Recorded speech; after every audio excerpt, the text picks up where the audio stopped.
Welcome to the break room from GriffinWink Advertising. Catch us live on Facebook and YouTube or wherever you listen to podcasts, post-produced after the fact. My name is Kevin Wade. Hope you're well if you're joining us. And today I've got with me Summer Hill and Brian Wink. How are y'all doing? Hello, hello. Who knows where Brian is? There's Brian. Just joking. You did it. And today we're just gonna call this our big game breakdown special. Every year, I feel like we like to either whether it's a blog or a podcast or a live stream or a video, or just conversations around the office back and forth. We always like to discuss the branding and advertising surrounding the big game. And so that's what we're hoping to talk about today. And rather than discuss specifically, the ads, which is, I think, what we always try and default to, right? Just talking about the ads, what were the favorites, which kind of missed the mark, which, we can talk about, whatever. But the thing that we were talking about just amongst ourselves and in the office was the overall branding of the entire spectacle and how it seemed and how it has seemed for, I guess, a few years now, that all of the way that the entire thing is branded is kind of aimed at one specific group of people. And so that's kind of what we're going to talk about today. And this all kind of got sparked off by Summer didn't even say it. Summer told me something that I then told Brian, and then Brian got mad at Summer for saying so he yelled at Summer, and then I just laughed. Whoa. I don't think it wasn't yelling. It was healthy debate. He was and passionate. I'm just hoping that I don't get fired by Summer today. It didn't help that I was late to the meeting. So it's like, they were talking about me before I even got there. And I just so happened to step in at like the exact moment that Brian was like, Summer is wrong. Summer is wrong. I don't understand, which is funny because we're honestly splitting hairs, Brian. Like the fact that you feel so slighted by this statement is like splitting hairs between a few years, but we'll get to it. All right, Summer, tell everybody, kind of bring back up the idea of what just kind of what you said generally, because I thought there was a lot of merit to it, and then Brian can kind of break down his thoughts on it. Summer, go ahead and bring up what you're wrong about. Okay, honestly, it was one statement, and it was, I really feel like the commercials this year were very millennial. They were pointed toward like the millennial generation, maybe elder millennials. I'm in my 30s, and I just felt, after seeing like the Sopranos homage, the two cast members from Scrubs, Doja Cat with Taco Bell, these are, Lay's with Paul Rudd and Seth Rogen. It really sort of just like spoke to the millennial side of things. And that was the only comment that I made. I was like, it felt very millennial to me. And hey, look, if it spoke to you, then I think that you have a very strong, you have a strong basis for making that comment. And I had said, my comment on that was more than ever before. It seemed like if you were not in the know, you didn't get to understand the commercial, right? Like Super Bowls in the past, the commercials that would just shove a bunch of celebrities in there and you'd recognize most of them, but maybe if there were two or three you didn't recognize, it didn't matter because you recognize most of them. So many of these ads and so much of the branding was so specific to a specific reference or a specific show or a specific era or one specific thing that it felt odd. Like I didn't appreciate the Sopranos commercial because I'd never watched the Sopranos and I had no idea why everyone loved it so much. Oh, we were freaking out. We thought maybe they were coming back with a spin-off series of just the kid. Oh, it was amazing. And so I didn't kind of, I didn't really get that, but that's so I thought in that sense, I felt like it kind of missed the mark in having like maybe the mass appeal that sometimes they try to have. But so Brian, when you heard that, you felt very hurt and very unheard. And I would like you to just it's all right. Just get on the couch. We're here to listen. We're here to understand. I just want to know. I just want to know what caught you so wrong about that statement. Okay. So here's the deal. Okay. This is what got me so I'm just tired of the millennials having everything. Like, why is it all about the millennials? It's the boomers and the millennials. What about Gen X? What about a micro group that's even more important than both of those, and that's the Zennials? Those are who the people were built for. Let me ask you this. Explain. Summer, when were you born? What year? 1987. 1987. Okay. Mm-hmm. So you were 9 years old when Cable Guy came out. Could you really understand Jim Carrey and Cable Guy?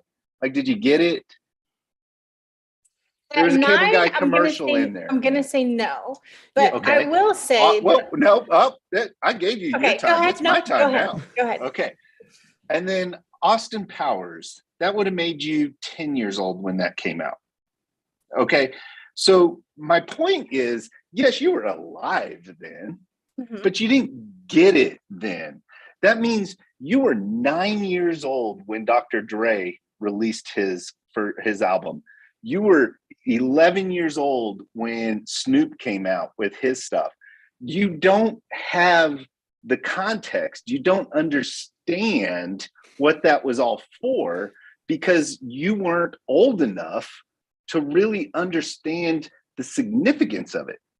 But then the iconicness of those things did spread into, you only had to wait a few more years for her to be a teenager and for her to start understanding some of that stuff. I get the iconicness of Woodstock and I listen to that music, but that doesn't make me a part of that generation. But I will argue though, as a counter to that, I will say that a lot of the isms. So, a lot of the famous quotes from Austin Powers, like $1 million, those are things that I have carried on in my life that have been quoting my entire life. So like these are quotes that I still use, I still quote songs from they the might 60s. be a little cringe, but so in some capacity, they were ingrained into my psyche and they became, extremely important. But so Summer, here's the thing. Every time we win a game and I sing "We Are the Champions," that doesn't make that song part of my generation. Okay, but I would argue that these sort of isms were sort of the beginning of maybe like meme culture in general. So like with the Austin Powers commercial, guys, my 10-month-old son, he was sitting alone in his high chair the other day, and he was just like, he had his little hands up like this, and he was literally going taka, taka, taka, taka, taka, taka, and instantly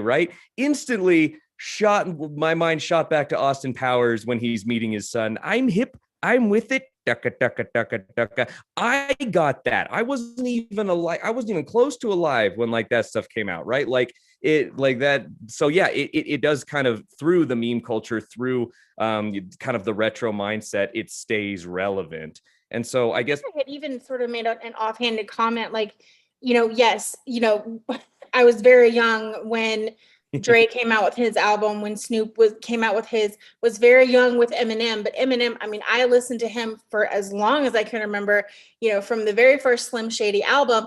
And I think I made an offhanded comment in the meeting. I was like, jokingly, like Trace and Chelsea and even Kevin, we all remember, in like 8th, 9th grade, like those, like in the dark cafeteria at our school dances, they played those songs. Right.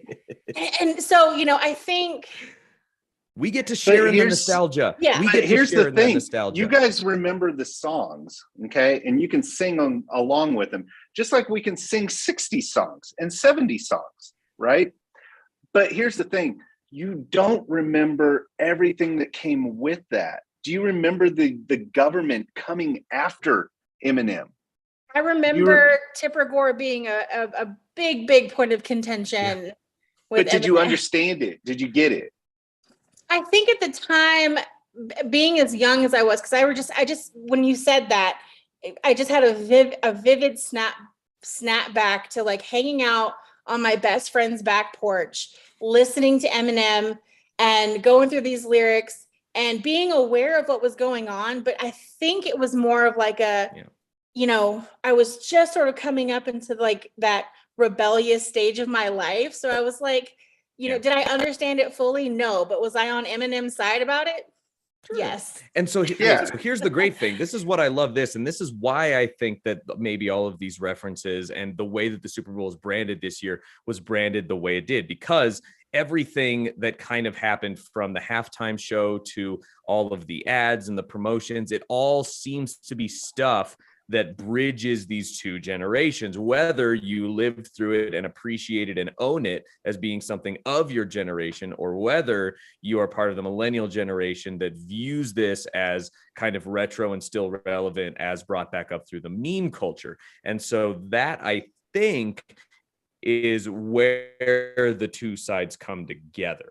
And so, Brian, my question for you is, why do you think it is so important that we recognize your generation as being the originators and being those who should, I guess, be more spoken to above the millennials, or have more ownership of it over the millennials? Because that you just said it. Why we're Gen X? Oh, we're not Gen X. I'm a Zennial. Okay. Mm-hmm. But Gen X, space between X that space between 1977 to 1985 is a Zennial. Yeah, what's different about us is we had the analog childhood, okay, but we had the digital youth, young adulthood. Okay, so we were really that generation that understood and grasped and drove this digital age that everybody else is accustomed to. I literally still remember playing outside without digital and not even, I still remember getting my first original in Nintendo. Mm-hmm. You know, I still remember having to rewind the VHS tapes to take back to Blockbuster. All right. Yeah, we did that. Like early 90s kids still did that. But I get, so okay. The idea is though. Okay, here's one for you. I still remember having to hit the rewind button on the audio tapes and try to time it just right, okay, and all that stuff. So I guess, and I do think that's interesting. So whereas like 90s kids and millennials are like, we are the ones that like brought about the digital revolution. And well, it's like really for most of us, we're just the ones that used it, and we're just the ones that grew up with it. Whereas the later Gen Xers and the Zennials were the ones that pioneered the technology. They were already adults in enough time to be the ones that actually invented it. And so now Brian feels passed over because this is a little microcosm of a generation. Yes. Like, here's the thing. You guys are, I'm just going to say it. Okay. Hey, millennials are spoiled. Okay. Yeah. Everything is about the millennials. Everything. We're changing the workspace for the millennials. We're doing everything for the millennials. What about Generation X? The boomers, they got their time. They're still hanging in there and doing their thing. Generation X is overlooked, but we're the ones that really pioneered and drove and engineered this whole new digital space that you guys are able to capitalize off of and enjoy so much. It's because we had the arguments with our parents on how much was too much video game time. Okay.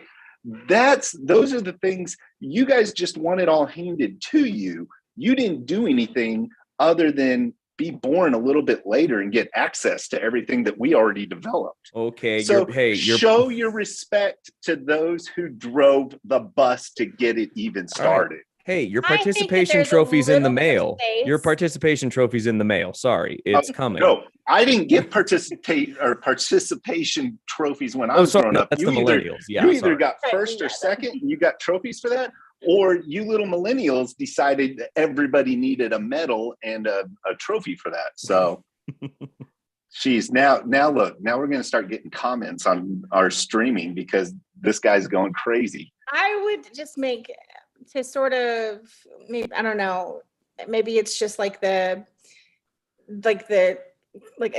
like, or I want an equilibrium here, I guess. Maybe, to be fair, I feel like your generation, they did, when you were coming like out of college, you guys were going through a pretty big recession at the time that you guys were graduating through college. I think that's something that the millennial generation can also relate to in 2008. We also went through, so we've gone through, I think, similar things, similar situations that have really sort of, changed the trajectory of how the world works. And I think the way Brian feels and feeling some kind of way about being kind of passed over and looked over, I think is very valid.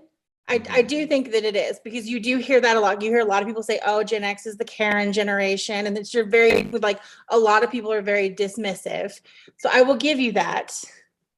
But that's all I'm going to give you, because I don't think that it's fair to gatekeep culture. And I experienced, did I experience the before? No. But was I there in the during and the after? Absolutely. And I think that's equally valid. And I think we should all just enjoy it for what it was. I love that. Here's the thing. Good job trying to be a peacekeeper, but I'm not giving up yet. That's okay. What? We got to bring this back around to like actual branding. But so here's the thing. Here's where I am bringing it around with this statement. So when you look at the Gen X, you are looking at a life cycle situation where we are older and we are supposed to be a little bit more well established. Okay. The older millennials are right along in there. Okay. Mm-hmm. They're right there too. But I think this was the first halftime show that you really saw a lot of focus put on. It was the first time that there wasn't something put out there for the boomers. Okay. You could look at Katy Perry, you could look at some of these other ones, but those were all mainstream at the time and everything else. This was the first really, let's pull something back from the nostalgic era. And some of that, I mean, when was the last time Eminem came out with an album? It's been 13, 14 years, something like that. Dre, when was the last time he came out with something? Snoop's come out with some stuff. But they threw in some young guys for you. You got Kendrick. Yeah, Kendrick. He was younger. But this is my point too. They pulled out entertainers who were, Dr. Dre's 56 years old. Mary J. Blige is 51. Snoop Dogg is 50. Eminem is 49. 50 Cent is 46. And Kendrick Lamar is 34. Okay. Kendrick Lamar was the one guy that sang there that really just did not connect with me. But that's okay. But the other guys did. But it was the first time that I felt like our generation, until all the millennials decided it was all for them again. But it was the first time that I felt our generation was really given its due. And I think that's what's got me not upset. That's what's got me fighting for this. Is it's the first time that the Gen X generation or group has been paid attention to. But you millennials just can't let that happen. You just got to yank it away from us. Well, because we have something. But remember, like post 2004 era where they decided we need to play it as safe as humanly possible. So you had like the Rolling Stones and Tom Petty and like all these others. So like that was solidly boomer, or like into Gen X. But like this is the first time where I guess like where an intentionally retro like Super Bowl, this like halftime show has happened, that it didn't feel like it was just a safety thing. Like it was like, we're going to do this halftime show because it's safe. This felt like, no, we're doing this because we are speaking to a very specific group of people. And it felt very intentional. And it felt like a lot of the advertising held pace with that. It felt intentionally focused towards young Gen Xers and elder millennials. So like that, to just talking about that now as a grouping of 10, 15 years, I thought it was very interesting how specific it felt to that specific age gap. So let me jump in there and throw my marketing 2 cents on this. I thought that the brands that participated in the Super Bowl did a fantastic job of staying within the lines of what that halftime show had set the pace for. Mm-hmm. And what I mean by that is you had Jim Carrey come back and be Cable Guy. You had Mike Myers come back and do Dr. Evil. Yeah. You had several different nostalgic actors come in and reclaim their roles or just participate in the advertising side of it. I felt like for the first time as a Zennial, okay, we were actually, and this is where I think they all got it right. I'll step back out of that argument. Gen X felt like they were talked to, Zennials felt like they were talked to, and for some reason, the millennials feel like they were talked to. Okay, so these brands and the NFL did a phenomenal job of looking at the demographics, looking at the life cycles of people, and engaging their brands with everybody to make all three of these generations feel included. Yeah. So that's where I think they did a really good job. Not just, and the ads weren't just like, sometimes the Super Bowl ads are like, they only did this ad so that they were going to get remembered like 10 years from now as the weird puppy monkey baby ad. Like nobody remembers. I was just thinking of that one. Right. But this one, they're like, no, we're going to speak directly to our top earners, basically, like the people that are going to use our product the most, the people that can afford our product, the people that are going to push our brand forward. We're not going to try and be as young and hip as we can possibly be, which I think last year's was like all the ads last year were trying to be as young and hip as they possibly could be. And in the past, it was just the shock advertising to try and be as memorable as they could be. Whereas this year, the focus was not necessarily on going viral. The focus was not necessarily on being as young and hip as possible. The ad spoke to who they needed to speak to in the way that the Super Bowl halftime show was developed to speak to the largest possible subset of people across two full generations and a micro generation in the middle, three full different groups of people. And I thought that was very interesting. Almost none of it connected with me on like on a very deep level, because I'm just barely too young, right? Like I am 3 or 4 years too young for that to have hit me squarely in the chest, right? But I don't think that matters, because I think, again, I am 3-4 years under being that like peak purchaser age for like the kind of the full-fledged generation. The millennials are just now becoming like full-fledged, independently successful adults. And I am like me and everybody I know that's my age are like 3 or 4 years shy of that, right? And like, just barely just turned 30 or 29 or 31. And so as much as I'm like, well, I didn't feel talked to at all, how did y'all feel that you were so talked to? It's like, no, I get it. Like it makes perfect sense. And I think that that's how you create a situation and an atmosphere that is as successful as it can possibly be without necessarily hedging your bets. Well, and I think, Summer, I'm not meaning to cut you off or anything, but I think you bring up a fantastic idea. And this is something that we have talked about several times here. And that is, you can't really look, in my opinion, at it and say, I want to reach millennials. Mm-hmm. Like, I think the whole broad generation thing is really just, it's overused and overanalyzed. I think it needs to be micro generations. Like I was talking about, Zennials from 1977 to 1985. Those people have actual life cycle issues together. Like they're doing it together. You look at this and you go, okay, millennials were born in 1977 and 1995. You're not even, there are millennials that are having kids before the millennial generation is even up. Yeah, before what we would consider the millennial generation, even kind of we're grown up at all. Like the elder millennials are having kids. Yeah, and so I can tell you, it's very interesting, and I think that, and I wonder if we're gonna. Oh, sorry, Brian, you keep cutting out.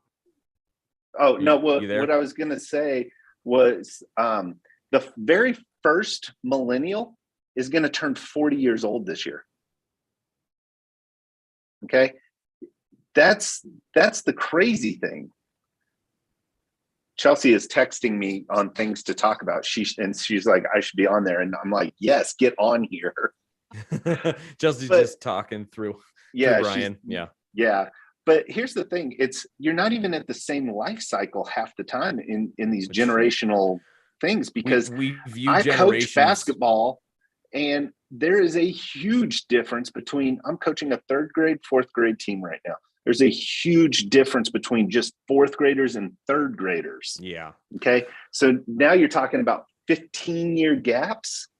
Mm-hmm. I mean, it doesn't make sense. Because we tend to use generation, especially if you're in the marketing and promotional world and are really trying to focus in on like ways to target people. We view generations almost like personality tests, right? It's like what talking about your Enneagram number is just as seems to be just as relevant as talking about your astrological sign or your generation. Like it's all it's almost like those conversations are linked where, generations, maybe I'd say maybe if we're talking about boomers to Gen X into that, like those generations were marked by very specific things.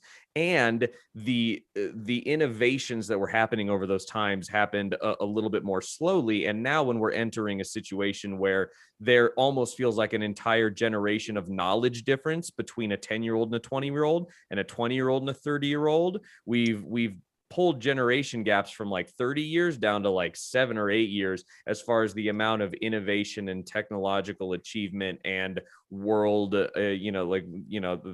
things that are important day to day across the world. Those are now happening in like 7-8 year chunks, not 25-30 year chunks. And so now it's almost like we need the definition of generation to either be solely a way to talk about generations, like one generation birthing the next generation, like keep that as a 30-year gap and stop viewing generation as something that can be targeted and marketed to and used as this way to like corral people and just create singular pockets of people that can be talked to the same way. It can't really be that anymore. I concur. Or it has to be a micro generation thing. Like, great, if there is a full generation, instead of talking to people, oh, you're just a millennial, you wouldn't understand, or you're just a millennial, you're lazy, or like, okay, boomer, or oh, you're a Gen Xer, you wouldn't get it, or you're old now. It's like, it really does kind of have to be micro generations almost. So I kind of agree with that, Brian, for sure. Okay. Summer, what do you think? I just think that you're wrong. A lot of these commercials, for whatever reason, they just felt like a warm, old, comfortable flannel shirt to me. Like when I saw the trailer for the new Jurassic Park movie, and I saw that Dr. Sattler was coming back along with Dr. Grant. Oh, yeah. I lost my freaking mind. I was like, oh my gosh. Like, and so, that's what I'm saying, like that feeling. And then when I saw, Jim Carrey, like whenever, doing the Cable Guy skit, I was like, I just felt some kind of way. Like it just brought back so many and how vivid crazy memories is it of my childhood. That like Jurassic Park, the new Jurassic Park, and how the entire life cycle of that film series has brought it back to that level of nostalgia at exactly the time when we felt that about everything else in the Super Bowl. Like, I don't know if I didn't even think about the fact that this was a new movie. I was so focused on like I said, Dr. Sattler and Dr. Grant, and like that I was like, oh my gosh, they're back. Like, this is amazing. Like, I don't even care how terrible this movie is. Like, I have to see it. But I think, so maybe I think what I'm kind of hearing is like, because it was a trailer for a brand new Jurassic Park movie. And a lot of people only know, I don't know, I'm what is the actor's name now who's doing the main? Chris Pratt. Yeah. Chris Pratt doesn't really speak to me, but I know that he speaks to maybe like the generation behind me. Yeah. So maybe this whole, like, maybe we're also neglecting, you're going to hate this, Brian, but the generation behind me, because they've had 2 or 3 Jurassic Park movies to hang on to that have become cultural icons in their lives. So maybe this whole Super Bowl situation this year is really like a big ass bridge. Sorry, it's a big bridge. And I think we're bridging a lot of things. And it's this idea. It's almost like a picture of a bridge, because we're making all these connections because of all the different ways that the Super Bowl and the accompanying media around it has like light bulbs are going off in our heads about the ways that all of this is being bridged. And so this is it's almost like this has been sneakily happening, and we're just now noticing that there's a bridge in front of us. Like this bridge has been being built based on nostalgia, based on it's like the same bridge that got built when Marvel started making live action movies, and you start bridging the comic books and the animated series from the 70s and 80s with the next generation. It's just on a grander scale. And now, instead of being focused on bridging like the 70s and 80s to the 90s and 2000s, we're bridging the 80s, 90s, 20s, and 2010s, because these are those that are in adulthood and entering adulthood now. It feels very interesting. Summer, I have a question. Are you, do you have any older siblings? No. Okay. I don't. I was just wondering. Now what? Now what? No, Brian, I'm derailed. You fired. But I do have some older cousins that are 5 to 6 years older. So I do have that. Yeah. Well, I think what we're talking about here is an example of advertising at its best. Mm-hmm. And, we talk about it all the time, which is we have to make that emotional connection. And I think in Super Bowl commercials in the past, most of them have not made that emotional connection. I mean, how do you make an emotional connection to, baby monkey, Puppy monkey bubble baby. butt? Yeah. Right. whatever it is. I think for a while there, I think Super Bowl ads were more about wow factor than actual emotional development and ties. And I think that really happened. The one with, who was it? Scarlett Johansson, the Amazon one with Alexa. Well, my Alexa just turned on. I thought that one was very good. That one spoke very clever. To me. It was clever. I felt like there was a lot of emotional connections, whether it be the Sopranos one, Cable Guy, Dr. Evil, all of those the ones that all had this, like you said, Summer, this, it felt like a flannel that put on, and it gave you warm and fuzzies.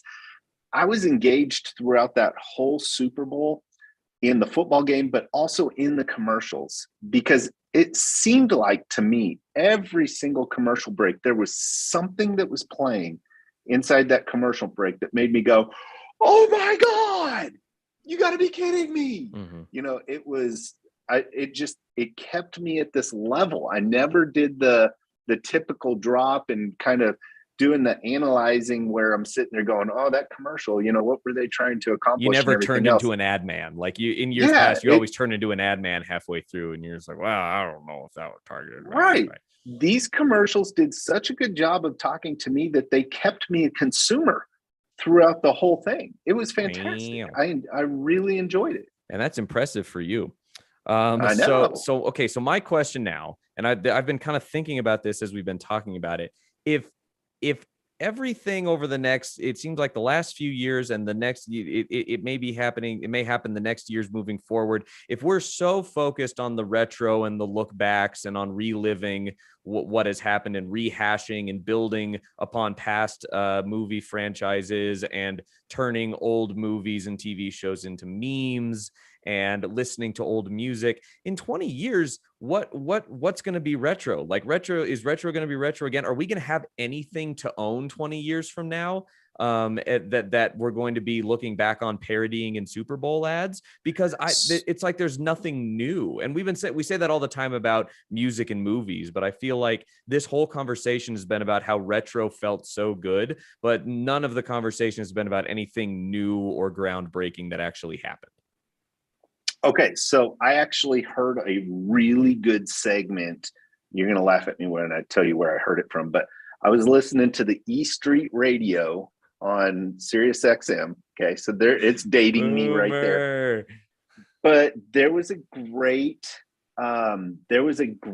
segment on there where one of the guys from the E Street band, I'm not sure who it was interviewing another guy, and they were talking about this exact topic.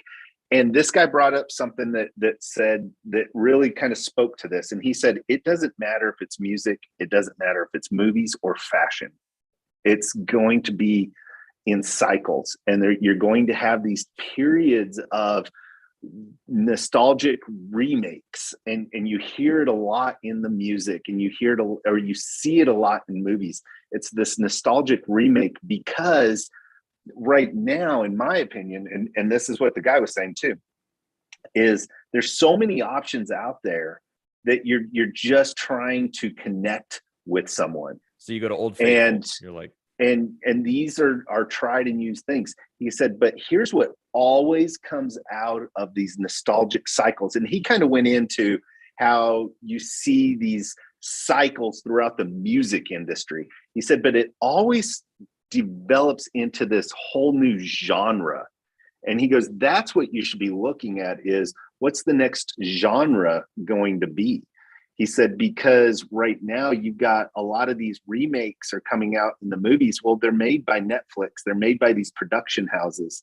But something's going to come out where all of a sudden you have this whole new type of videography or this new type of storytelling that's going to come out of it, because we can only handle so much nostalgia. So, you know, at some point, and he went into it, he was kind of breaking it down, and he's like, every song you hear today has some type of 80s music bed in it, or concept in it. He said, but something's going to come out of that is going to be the next big thing.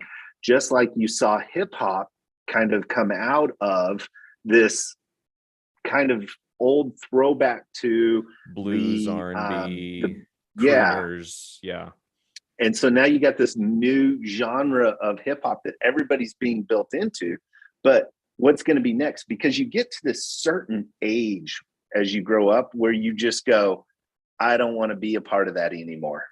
Oh no. Like what I don't, my parents are listening to that. I can't listen to that. Summer, I'm hearing is that like it's over for us. We have had our new and exciting. We have entered the era of nostalgia, and the next thing is going to be us looking back and hating it because it's too young and hip. So like we're done. Okay, wait a second. Like we're done for.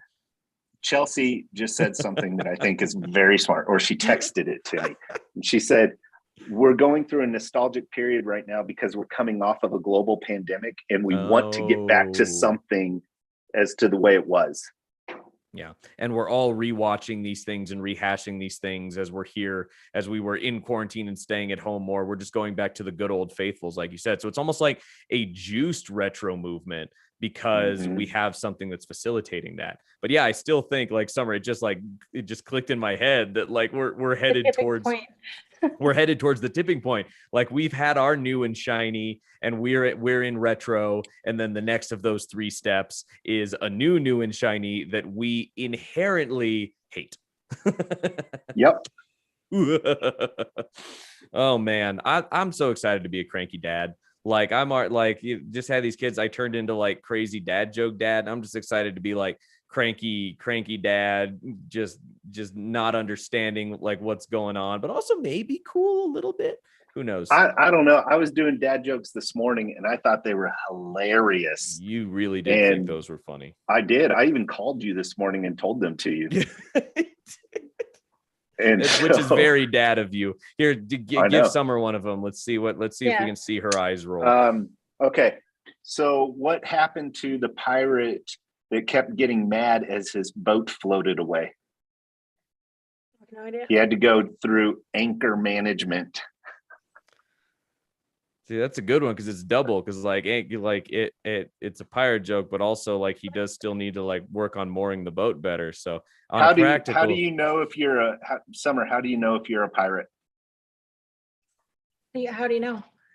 You just are. Oh my god. Oh man. And Kevin, you know what? Chelsea just said Kevin is more dad than you. She said Kevin is the guy on the commercials about being parents. The turning into your parents. I can totally see you going, now these are compact parking spaces. I went to the butcher shop the other day and commented on how well my meat had been trimmed and told her to tell the guy. Because you know the way he's doing the deli slice and he's looking through it. That was me. You just put on a new blade? Oh, I was that guy like less than a week ago for my 31st birthday, for the birthday that made me feel the oldest I've ever felt. I did that. And I'm the guy that parks at the back of a parking lot so that we can get out quickly. So yeah, no. And you're only 31. My gosh. I know. But the way that these generations keep moving, it still makes you feel old. Doesn't matter that, you know, that college was, you know, less than a decade ago. You still feel like you're a full generation removed. I don't know. Poor Summer. She's on here going, oh my gosh, I'm on with these old fogies. Yeah, Summer's like the youngest and hippest of all of us. Like, not even. Man. Well, so what we've learned today is that we're all old and getting older, and that we just need to accept it. And that Zennials is the most important micro generation ever. Period. Most important 8 years ever. Oh man. And that we shouldn't pay attention to generational guidelines. Yes, that is the actual thing to take away. Yeah. I like it. Well, I think it's devolved enough to where we need to just end this sucker. Was it because of my jokes? That contributed to it. That was like the twisting of the knife, but it's all right. I'm just going to say it naturally came to a close. Okay. But I'm good with that. Next time, though, I'm putting Kevin on the hot seat because he totally just signed me up for this one. He threw you to the wolves, didn't he? What, saying that you, oh yeah, that's true. Yeah, you're just going to be hunting down like, everybody, let's roast Kevin over this. Guys, did you hear what Kevin said? Guys, let's make Kevin justify this on air. On air. So, Summer, if you want to see something fun, you need to get Chelsea and Kevin on one of these things and let Chelsea just rip into Kevin. Oh, Chelsea, please join us one time. No, Summer saw her first Chelsea Kevin sibling spat the other day. I did. I told Kevin I was slowly moving my mouse over to the leave button, and I was just like, how am I going to do this? I'm just like, I'm going to have to come up with something. And it was fine. But I was like, I'm sorry. Like, well, that's the good thing is when we all work remote, if something like that happens, you can just like shut it off and be like, oh, I don't know what happened. I just ended the meeting for everybody. Oh man, I love it. Well, whatever our next heated conversation is, I'm looking forward to it. Thanks for joining me for this one, guys. Thanks for chatting through that. Yeah, for everybody else that's listening, remember, we come on live about every other week on YouTube and Facebook to do the break room. Brian and I also have a more short form kind of targeted podcast called Life of the Brand, where we talk about a lot of this stuff. But we on that one, we get our ideas down before we go on. It's a little bit more structured. Yeah, a little more structured. So you can find that wherever you listen to podcasts. We do a post-produced version of this show as a podcast as well. Check them out. They're pretty cool. I like them. And let's get back to work. All right.